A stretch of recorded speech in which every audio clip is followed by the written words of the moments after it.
Sahabat Oase Rohani Katolik yang terkasih, salam damai, salam sehat dan sukacita dalam Kristus. Senang sekali saya Teresa Wina bisa menjumpai kembali Anda pada Oase Rohani Katolik edisi hari ini. Bersama-sama kita akan membaca firman Tuhan, merenungkannya dan menggali inspirasi iman sebagai bekal bagi kita mengarungi padang gurun kehidupan. Kita akan dibimbing oleh Romo-Romo yang berkarya di Keuskupan Agung Jakarta. Kali ini kita akan dibimbing oleh Romo Antonius Didit Supartono PR yang akrab disapa dengan Romo Didit. Romo, terima kasih untuk kehadirannya di sela-sela kesibukannya. 4 tugas ya Romo? Pastor mahasiswa, pastor penjara, pastor Legio Maria, dan pastor pemuda. Wah, luar biasa. Terima kasih Romo. Kita segera mulai ya Romo. Baik. Bapak, Ibu, Saudari, Saudaraku yang dikasihi Tuhan, mari kita awali renungan kita hari ini dengan tanda kemenangan Kristus. Dalam nama Bapa dan Putera dan Roh Kudus. Amin. Rahmat Tuhan kita Yesus Kristus, cinta kasih Allah dalam persekutuan Roh Kudus bersamamu dan bersama rohmu. Menyadari kekurangan kita sebelum kita mendengarkan firman Tuhan, mari bersama-sama kita berseru. Saya mengaku kepada Allah yang Maha Kuasa dan kepada saudara sekalian bahwa saya telah berdosa dengan pikiran dan perkataan, dengan perbuatan dan kelalaian. Saya berdosa, saya berdosa, saya sungguh berdosa. Oleh sebab itu saya mohon kepada Santa Perawan Maria, kepada para malaikat dan orang kudus, dan kepada saudara sekalian, supaya mendoakan saya pada Allah Tuhan kita. Allah yang Maha Kuasa itu selalu mengasihani kita, mengampuni dosa kita, dan menghantar kita ke hidup yang kekal. Amin. Tuhan kasihanilah kami. Tuhan kasihanilah kami. Kristus kasihanilah kami. Kristus kasihanilah Tuhan kami. kasihanilah kami. Tuhan kasihanilah kami. Marilah berdoa. Allah Bapa di sorga, terima kasih hari ini kami kembali boleh mendengarkan firman-Mu.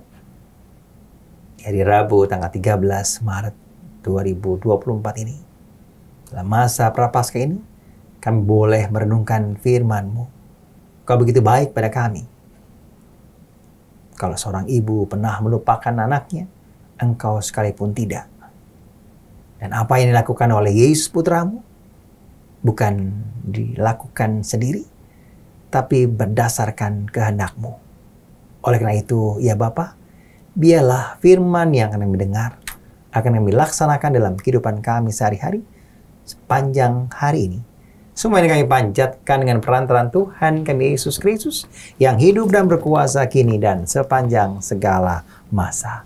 Amin. Mari kita dengarkan bacaan-bacaan dari kitab suci. Silakan Ibu. Terima kasih Romo. Bacaan pertama diambil dari kitab Yesaya bab 49 ayat 8 sampai dengan 15. Beginilah firman Tuhan. Pada waktu aku berkenan, aku akan menjawab engkau. Dan pada hari aku menyelamatkan, aku akan menolong engkau.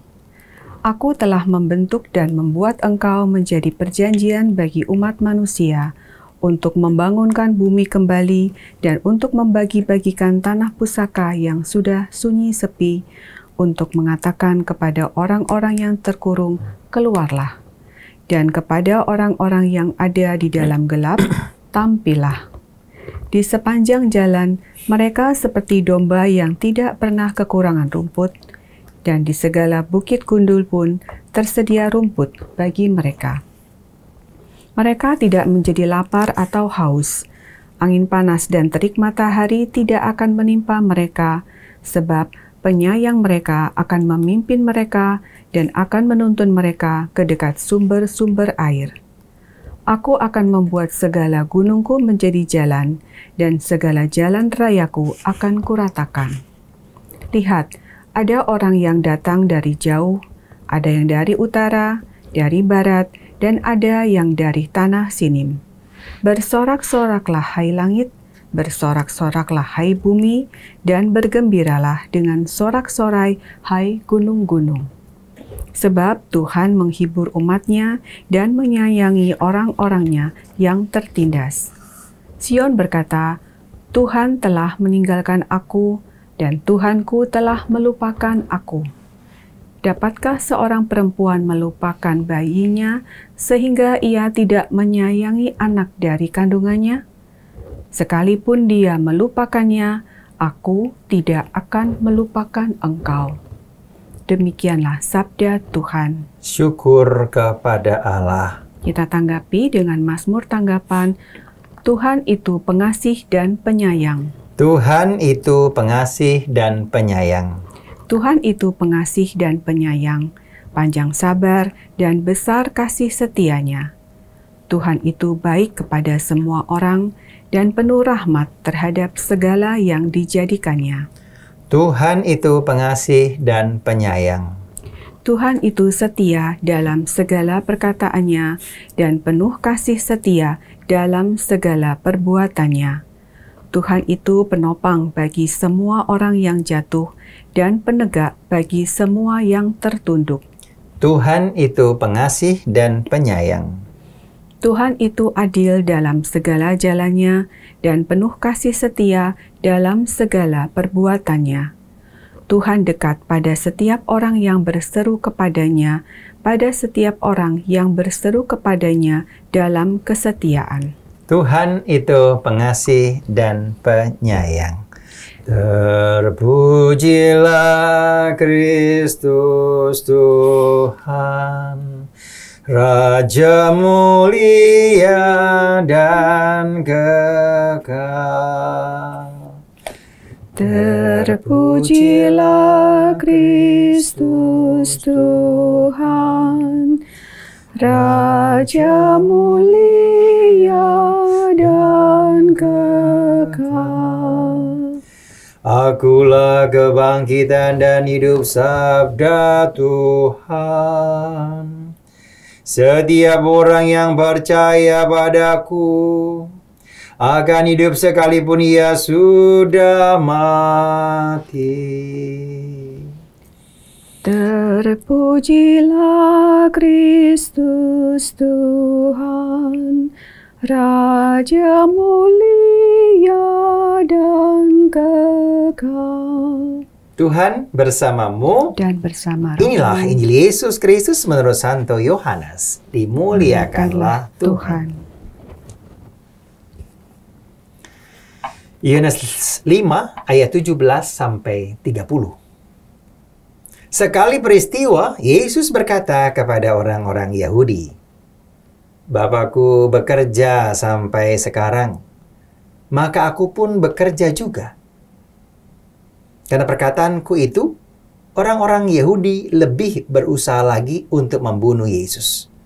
Bukan saja karena ia meniadakan hari Sabat, tapi juga karena ia mengatakan bahwa Allah adalah Bapanya sendiri. Dan dengan demikian, menyamakan dirinya dengan Allah.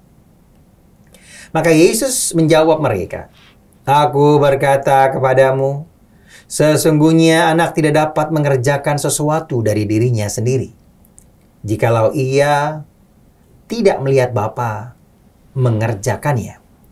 Sebab apa yang dikerjakan Bapa, itu juga yang dikerjakan anak. Sebab Bapa mengasihi anak, dan ia menunjukkan kepadanya segala sesuatu yang dikerjakannya sendiri. Bahkan ia akan menunjukkan kepadanya pekerjaan yang lebih besar lagi daripada pekerjaan-pekerjaan itu. Sehingga kamu menjadi heran. Sebab sama seperti Bapa membangkitkan orang-orang mati dan menghidupkannya, demikian juga anak menghidupkan siapa saja yang dikehendakinya.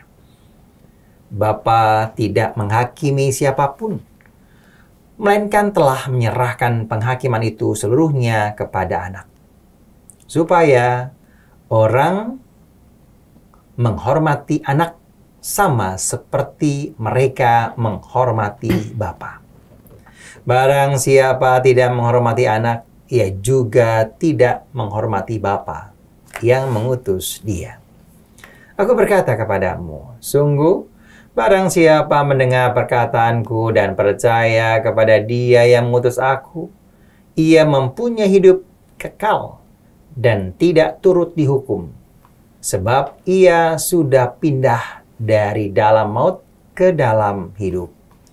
Aku berkata kepadamu, sungguh saatnya akan tiba dan sudah tiba, bahwa orang-orang mati akan mendengar suara Anak Allah, dan mereka yang mendengarnya akan hidup.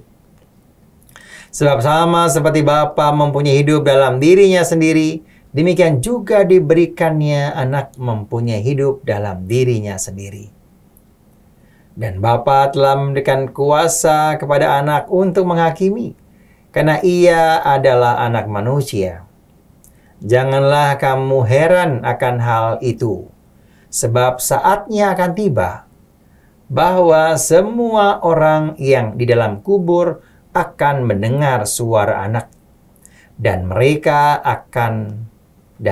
yang telah berbuat baik akan keluar dan bangkit untuk hidup yang kekal. Tapi mereka yang telah berbuat jahat akan bangkit untuk dihukum. Aku tidak dapat berbuat apa-apa dari diriku sendiri. Aku menghakimi sesuai dengan apa yang aku dengar, dan penghakimanku adil, sebab aku tidak menuruti kehendakku sendiri, melainkan kehendak Dia yang mengutus aku. Demikianlah sabda Tuhan. Terpujilah Kristus. Baik, terima kasih Romo. Baik, Sahabat Ibu Oase Wina. Rohani Katolik yang terkasih, mari kini kita bersama-sama merenungkan dan menggali inspirasi iman dari bacaan-bacaan tadi. Romo Didit, dari bacaan yang pertama, kira-kira kita bisa belajar tentang apa ini, Romo? Baik, kita baru pertama kali ya, Ya. hari ini ya. Semoga tidak tegang, saya pun tidak tegang. Iya, suaranya sangat merdu Ibu Wina yang saya dengar ya. Luar biasa ketika membaca bacaan pertama yang luar biasa dari kitab Yesaya. Ya. Banyak poin-poin yang sangat menarik di dalam poin ini ataupun dalam bacaan pertama ini. Tapi pasti sepenuhnya semuanya tidak bisa kita ulas ya. Hal-hal yang menarik bisa kita renungkan, yaitu di ayat-ayat 8 dan 9. Di bagian awal, Tuhan berfirman, pada waktuku berkenan, aku akan menjawab engkau, dan aku akan menyelamatkan kamu sebagai penolong. Ini poin pertama. Pasti Allah memberikan yang terbaik pada kita semua. Amin. Amin. Ini poin yang pertama. Mulai membentuk, membuat engkau menjadi perjanjian umat manusia, bangun bumi kembali, bagikan tanah pusaka, orang-orang yang terkurung keluarlah, semua hal-hal yang baik. Dari poin ini, kita bisa merenungkan sebentar. Apa yang Tuhan telah berikan kepada kita, sehingga akhirnya kita bisa mengingat segala sesuatu, mulai dari kita hidup. Mulai dari kita dapat pekerjaan, punya keluarga, dan lain sebagainya. Tapi secara khusus, poin ke-9 ataupun di ayat yang ke-9 dan 10 dan seterusnya, orang-orang terkurung keluarlah, dan kepada yang di dalam gelap tampillah. Nah, ini hal yang menarik. Ibu pernah ke penjara? Belum pernah, Romo. Belum pernah. Juga jangan di penjara ya. Nah, karena saya tahun kemarin dapat SK dari Bapak Uskup melalui Romo Vicap itu menjadi moderator FPP, Forum Pelayanan Penjara, dan KKT, Komunitas Kasih Tuhan. Meskipun sejak 2000 ketika saya jadi pastor juga saya ke penjara-penjara. Dari Rutan Salemba, Lapas Salemba, Cipinang, dan seterusnya. Hampir setiap bulan saya ke penjara-penjara, meskipun juga pastor paroki di Jalan Malang saat itu. Tapi 2 tahun terakhir ini lebih banyak lagi karena harus juga membantu para komunitas, para pemerhati orang-orang yang di penjara itu merayakan Ekaristi di dalam rutan ataupun lapas, karena di sana ada gereja dan begitu luar biasa pelayanan mereka. Ke lapas-lapas, rutan dari Tangerang sampai Bekasi. Nah, di situ kita melihat bagaimana banyak orang-orang terkurung kan, orang-orang nggak bisa untuk keluar. Apa yang bisa kita lakukan? Bukan berusaha dengan pengacara kita berusaha mengeluarkan mereka, tidak. Tapi bagaimana harapan mereka ingin menerima misalnya pelayanan sakramen yang nggak bisa dia mereka terima. Ekaristi pasti nggak bisa, sakramen tobat pasti nggak bisa. Dia keluar, ya kan?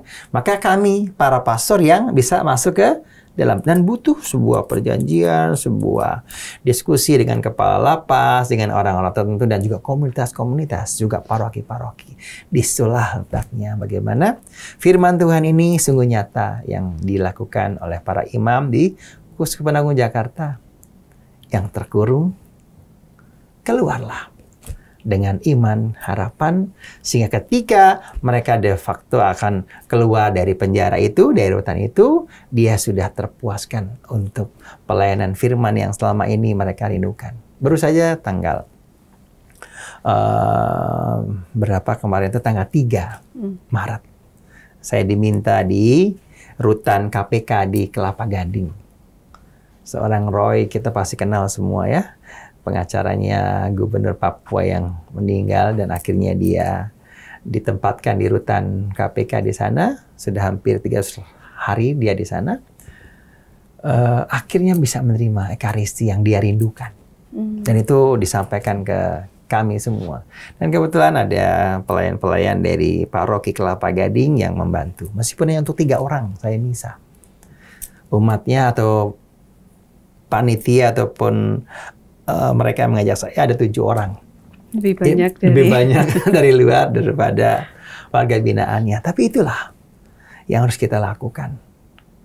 Bagaimana bisa membuat mereka yang ada di dalam tidak bisa keluar untuk Ekaristi, untuk lima sakramen tobat. Kita berusaha, meskipun harus melepas sendal, harus pakai sendal jepit ya, harus nggak bawa handphone, semua harus digeledah biasanya iya. Tapi kalau di rutan Salemba cukup banyak, bahkan mereka punya paduan suara yang bagus dan sebagainya. Bahkan mereka menyiapkan liturginya. Kemarin tanggal 1 Maret ada misa Jumat pertama, mungkin lebih rapi, lebih kudus, dan mereka bernyanyi dengan luar biasa sampai ada yang terharu. Saya bertemu Pak Joni Plate di sana di rutan Salemba dan akhirnya mereka mengatakan, wah terharu ketika sakramen yang sungguh agung ya, sesuatu yang nggak bisa mereka penuhi di sana. Dan ada yang terkurung merasa ada sebuah kebangkitan rohani sebagai kekuatan bahwa gereja Katolik punya kekayaan di sana. Itu seringkali kalau dalam keterbatasan tuh malah kayaknya malah hidup gitu. Karena mereka nggak punya kesempatan untuk baca kitab suci selama waktu mereka masih belum masuk di sana ya.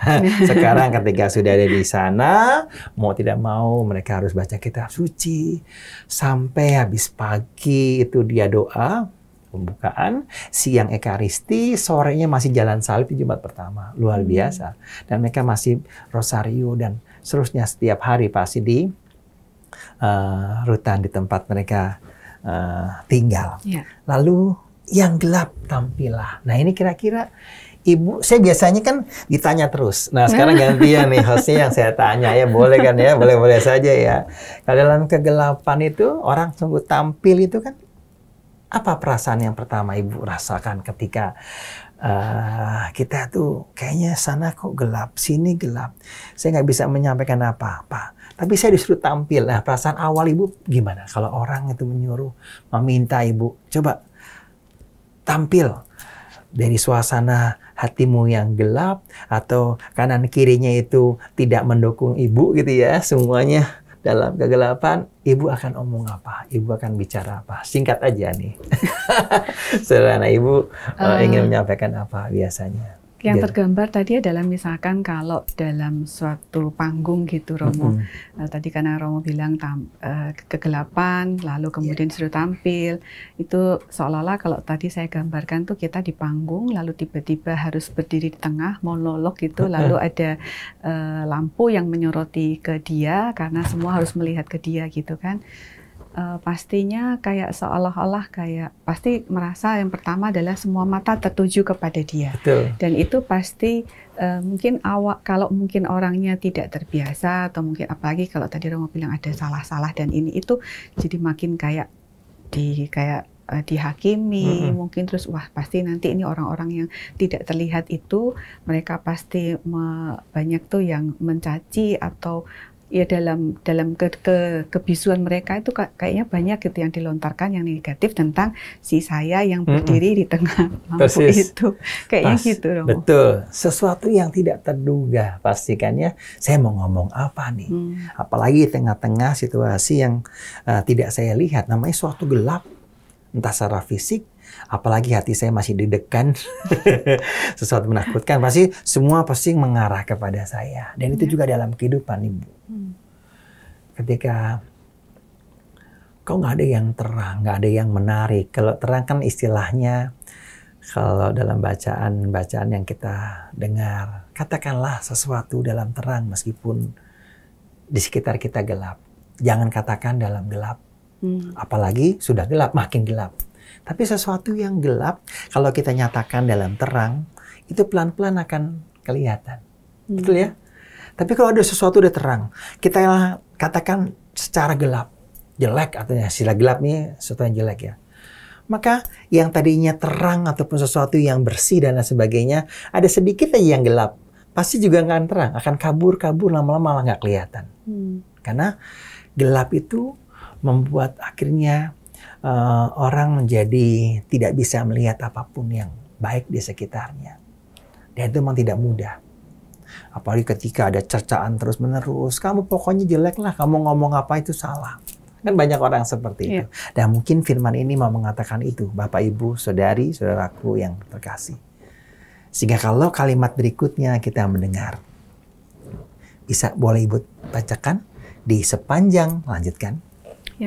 Setelah tampillah dalam gelap, di sepanjang jalan mereka seperti domba yang tidak pernah kekurangan rumput.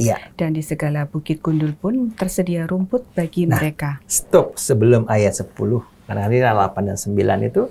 Di sepanjang jalan seperti domba yang nggak kekurangan rumput. Artinya apa? Tuhan menyediakan segala sesuatu sudah selalu ada. Memelihara ya Romo. Memelihara. Jadi selalu nyaman. Dan nggak ada yang gundul dikatakan. Segala bukit gundul pun telah tersedia rumput. Rasanya kan nggak mungkin.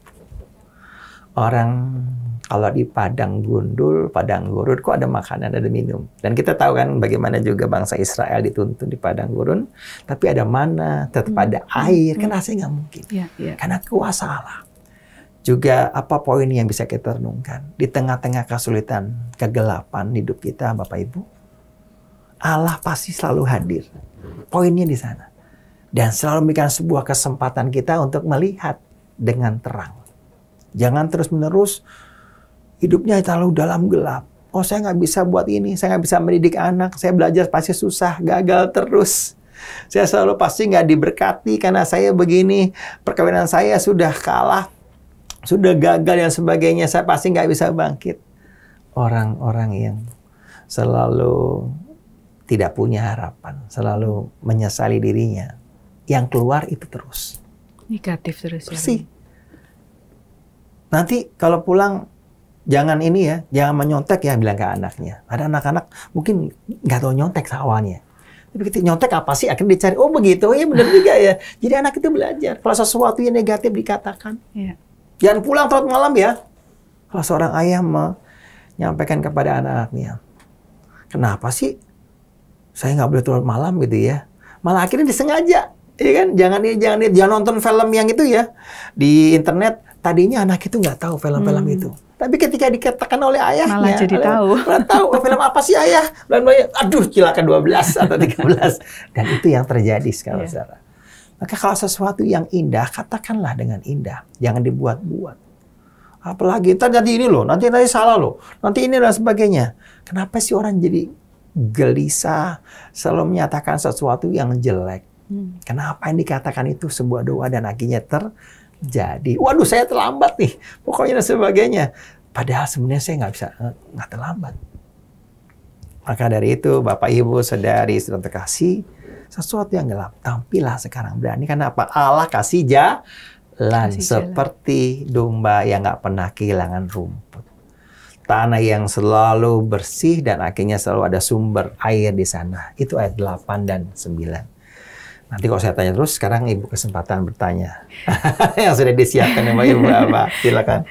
Nanti kita akan bahas lagi mungkin lanjutannya yang tadi kan Romo sudah menguatkan kita semua ya. Siap. Bahwa Tuhan itu selalu menyertai kita seperti tadi domba sampai nggak pernah kekurangan rumput. Bukit aja nggak ada yang gundul gitu. Nanti mungkin kita akan bahas ke yang ayat yang terakhir, Romo. Iya, betul. Kan di bagian awal kita ngomong ya. Iya, baik. Kita nanti lanjutkan di sesi yang kedua ya, Romo. Baik. Kita rehat sejenak. Kita akan endapkan dulu apa yang tadi sudah disampaikan oleh Romo Didit, bahwa Tuhan menyertai dan memelihara kita selalu. Kita akan lanjutkan lagi di sesi yang kedua.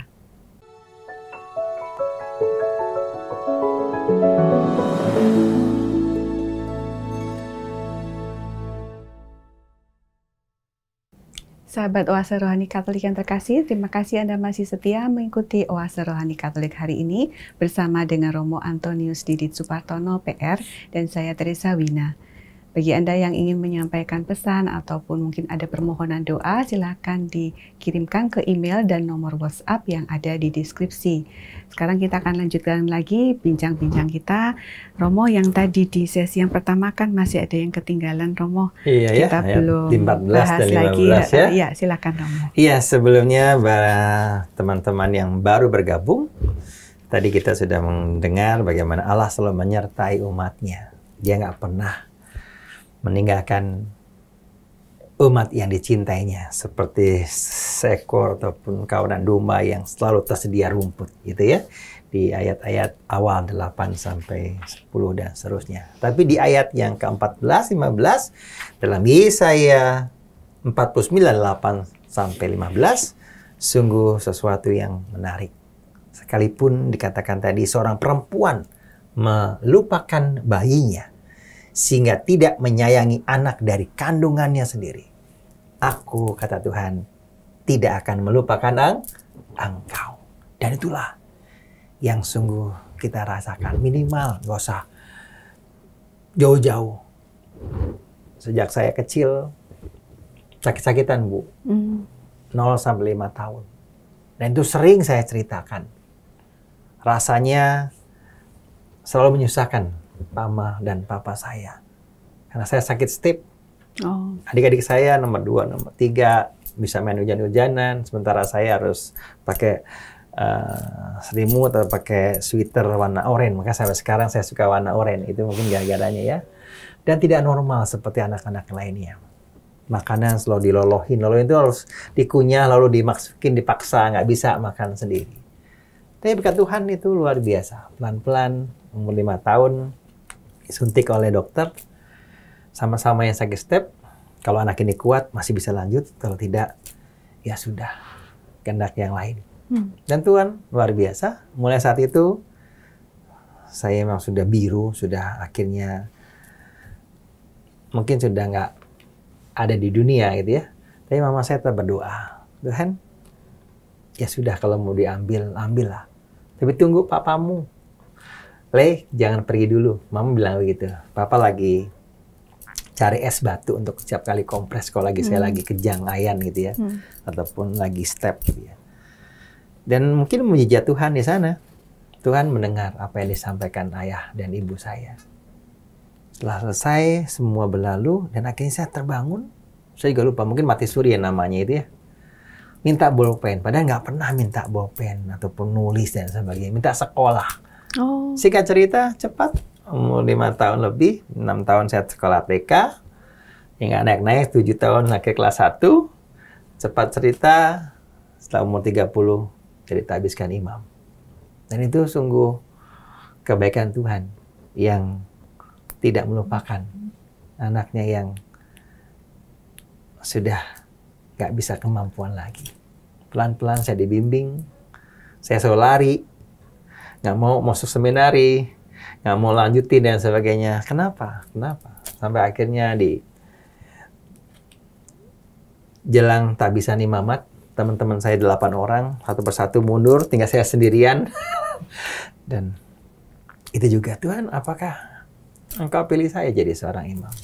24 tahun yang lalu saya berani menyerahkan undangan tabisan kalau saya sampai di Jakarta.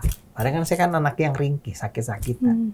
Karena debu saya bengek, sakit asma. Kalau terlambat makan masuk angin, meriang. Apalagi kalau kedinginan. Udah dah, pokoknya gampang sakit. Maka kalau Engkau memampukan saya untuk bisa berjalan kaki, punya kekuatan, karena kalau jadi pastor sakit-sakitan, nyusahin umat untuk apa? Ya. Nah itulah akhirnya saya dalam tanda kutip mencobai Tuhan, apakah Tuhan sungguh tidak melupakan saya? Dan akhirnya dijawab. Saya berjalan dengan Romo Samuel saat itu sudah tabisan, dan Frater Justinus Ardianto sekarang jadi pastor di Samadi. Kami bertiga berjalan dari Jogja ke Jakarta. Dan itu terus yang saya katakan. Hari pertama kita bertiga, sampai hari ke-6 Romo Samuel harus berhenti karena kakinya nggak kuat. Nah hari ke-6 itulah saya lanjut langsung jalan kaki. Dari Jogja ke Jakarta. Sampai di Pekalongan kita berpisah.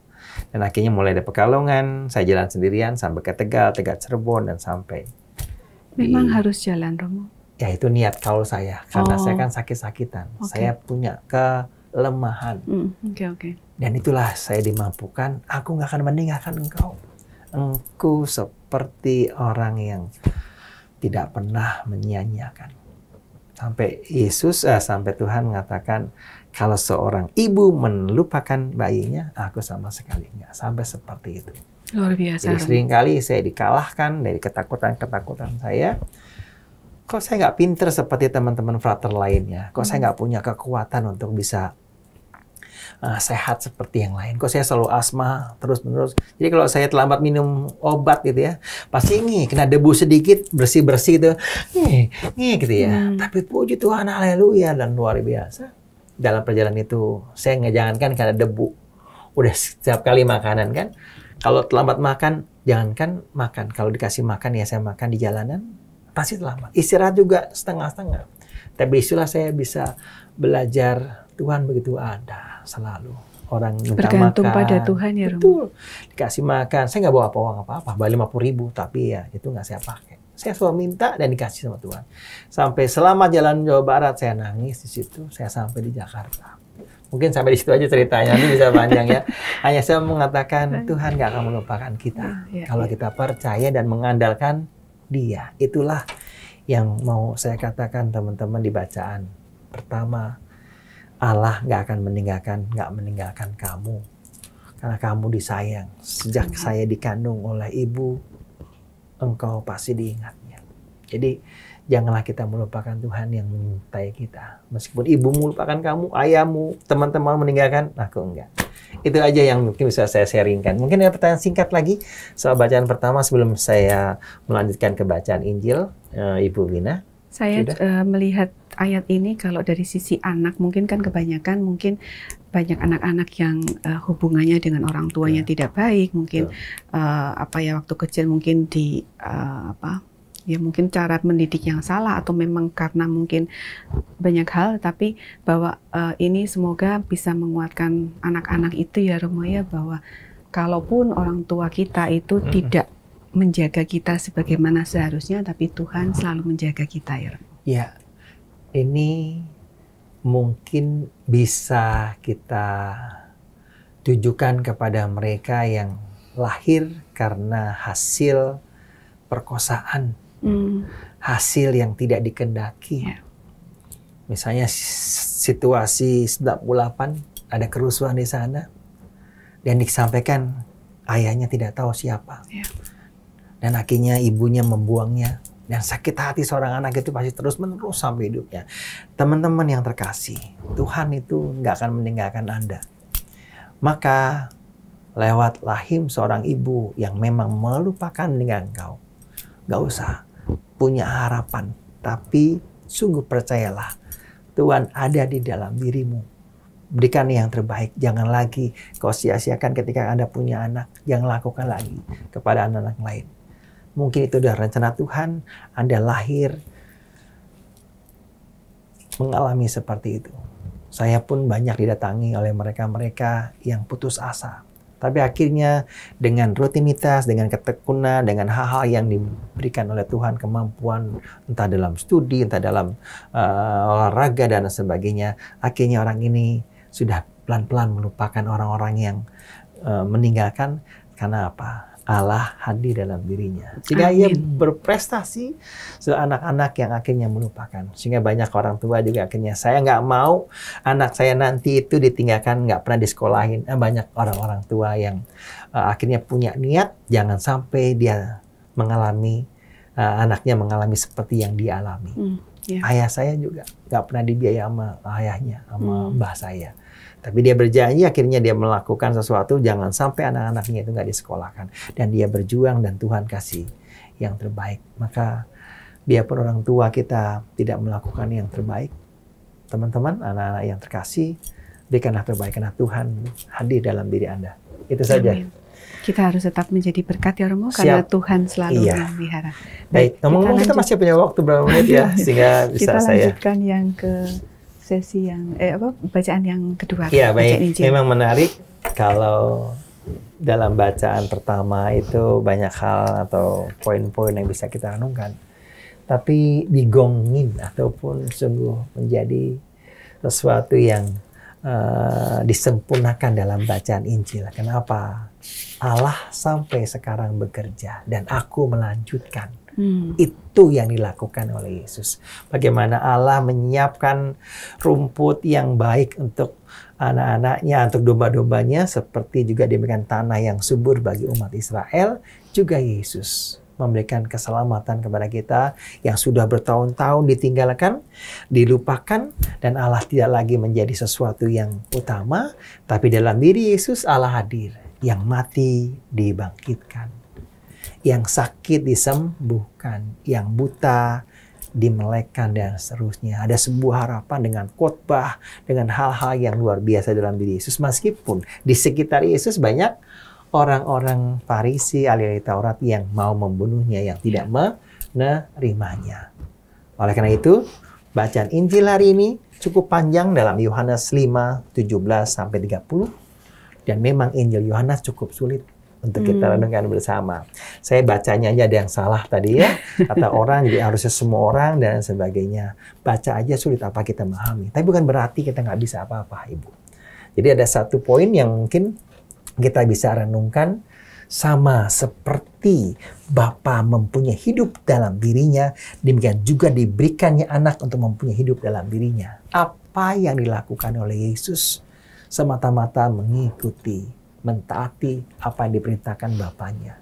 Karena Allah sudah mengerjakan segala sesuatu untuk menyelamatkan umatnya, namun seringkali umat manusia menolaknya.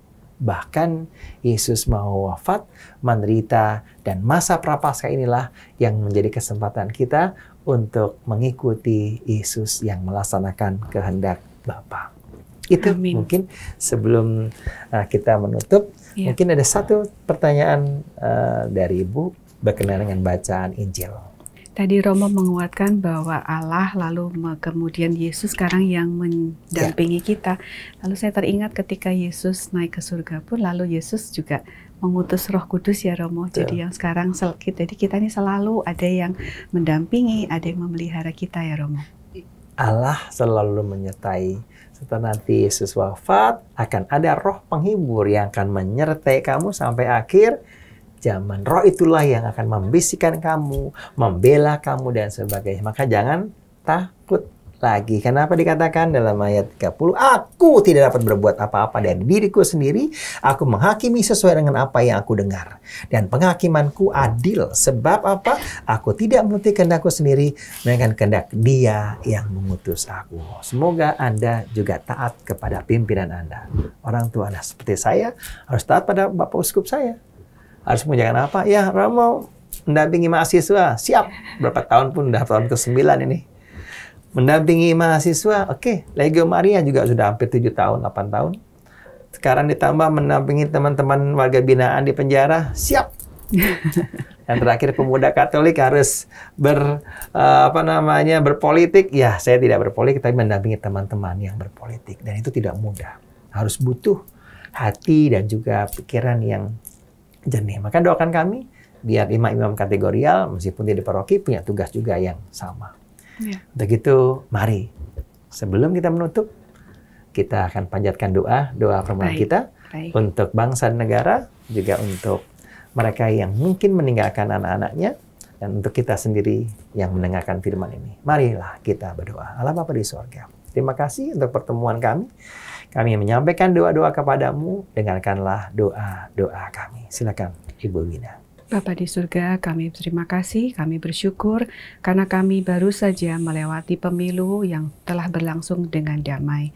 Kami mohon pemimpin nanti yang terpilih nanti akan menjadi pemimpin-pemimpin yang Engkau berikan rahmat kebijaksanaan untuk memimpin negeri ini hingga menjadi negara Indonesia yang makin makmur, makin sejahtera. Untuk ibu-ibu dan mereka yang mungkin lahir dari keadaan yang tidak baik, tidak menyenangkan, tidak mengenakan, kami berdoa agar Tuhan memberikan rahmat kepada mereka semua, agar mereka bisa melalui kehidupan, melalui proses hal-hal yang mereka temui sehari-hari, mereka diyakinkan bahwa Tuhan selalu menyertai mereka. Dan untuk itu mereka akan menjadi dikuatkan untuk kemudian menjadi hidup dengan baik, seturut dengan kehendak Tuhan dan menjadi berkat bagi sesama. Bagi kita semua yang mengikuti acara Oase Rohani Katolik hari ini, kami berdoa Tuhan, berkatilah kami, dampingilah kami, berikanlah kami rahmat, damai, sukacita dalam kehidupan kami, kesetiaan dan ketaatan untuk mengikuti Engkau dalam apapun yang kami hadapi, dalam kesulitan, dalam masalah-masalah yang mungkin kami hadapi. Biarlah kami tetap setia dan taat bahwa Engkau selalu menyertai kami dan selalu ada jalan bagi setiap apa yang kami hadapi. Kami mohon. Kabulkanlah doa kami ya Tuhan. Demikianlah ya Bapa, doa-doa kami panjatkan kepadamu. Kami kesatukan dengan doa yang Kau ajarkan sendiri. Bapa kami yang ada di sorga, dimuliakanlah namamu. Datanglah kerajaanmu. Jadilah kehendak-mu di atas bumi seperti di dalam surga. Berilah kami rezeki pada hari ini dan ampunilah kesalahan kami, seperti kami pun mengampuni yang bersalah kepada kami. Dan janganlah masukkan kami dalam pencobaan, tapi bebaskanlah kami dari yang jahat. Amin. Marilah kita berdoa. Allah Bapa kami akan menutup renungan kami pada hari ini. Dan kami sungguh berterima kasih. Engkau memberikan kesempatan kepada kami untuk mewartakan firman-Mu. Dan Engkau begitu baik. Dan bacaan pertama, kitab Nabi Yesaya. Engkau menjaga umat-Mu seperti domba yang selalu disediakan rumput, tanah yang selalu subur, dan lain sebagainya. Sedangkan juga dalam bacaan Injil, kami sungguh merasakan kasih-Mu dalam diri Yesus Putra-Mu, yang melanjutkan pekerjaan-Mu, dan akhirnya Ia melakukan pekerjaan atas kehendak-Mu. Biarlah kami juga pewarta sabda. Akhirnya untuk Ibu Wina dan juga semua yang hadir, kru yang sungguh selalu menyiapkan dengan setia acara ORK kami ini, senantiasa Kau berkati, Kau dampingi, dan akhirnya menjadi hamba-hamba yang setia. Semua yang kami panjatkan dengan perantaraan Tuhan kami Yesus Kristus yang hidup dan berkuasa kini dan sepanjang segala masa. Amin. Amin. Sebelum berkat penutup, mungkin ada sesuatu yang mau disampaikan? Mungkin kami... Terima kasih. Ya. Terima kasih juga pada Romo, karena hari ini Romo sudah memberikan sharing yang luar biasa. Amin. Betapa kita semua tadi sudah mendengar bagaimana Romo dari kecil sakit-sakitan, tapi kemudian Tuhan memampukan sampai 4 pekerjaan, 4 jabatan yang pasti tidak mudah di tengah mungkin keterbatasan segala sesuatu yang Romo alami. Tetapi kita tadi belajar luar biasa bahwa Tuhan memelihara kita ya Romo. Lihat sampai akhir. Ya, terima kasih atas kehadiran Romo dan sharing Romo. Semoga Tuhan juga memberkati semua pelayanan Romo ya. Kita ucapkan juga terima kasih kepada pimpinan, pengurus dan tim teknis Oase Rohani Katolik yang telah membantu hingga acara ini bisa berlangsung dengan lancar. Kepada segenap sahabat Oase Rohani Katolik, terima kasih atas kesetiaan Anda. Kita jumpa lagi di Oase Rohani Katolik yang mendatang. Salam sehat dan sukacita dalam Kristus. Iya, kita akan tutup setiap tanggal 13. Sampai jumpa lagi. Salam 13 selalu. Oh, oke. Bersama saya di bulan-bulan yang tidak tahu saya kapan lagi akan diminta. Tapi yang jelas setiap tanggal 13 saya pasti punya sebuah kebiasaan berziarah. Kalau Mei sampai Oktober saya masih berjalan kaki dari tempat saya tugas ke Fatimah, Jatinegara. Tapi November sampai April saya berziarah dengan kendaraan, dengan sepeda, ataupun dengan yang lainnya. Karena tanggal 13, Bunda Maria menampakkan diri kepada anak-anak di Fatimah. Terima kasih. Semoga tetap setia kepada Allah melalui devosi-devosi kita. Kita mohon berkat Tuhan. Baik. Atau masih ada kesimpulan? Sudah cukup ya? Cukup. Sudah selesai ya. Mari kita mohon berkat Tuhan. Tuhan bersamamu dan bersama rohmu. Kita sekalian senantiasa dibimbing, diberkati oleh berkat Allah yang Maha Kuasa, Bapa dan Putera dan Roh Kudus. Amin. Terima kasih Romo. Kita jumpa lagi di edisi yang mendatang. Thank you.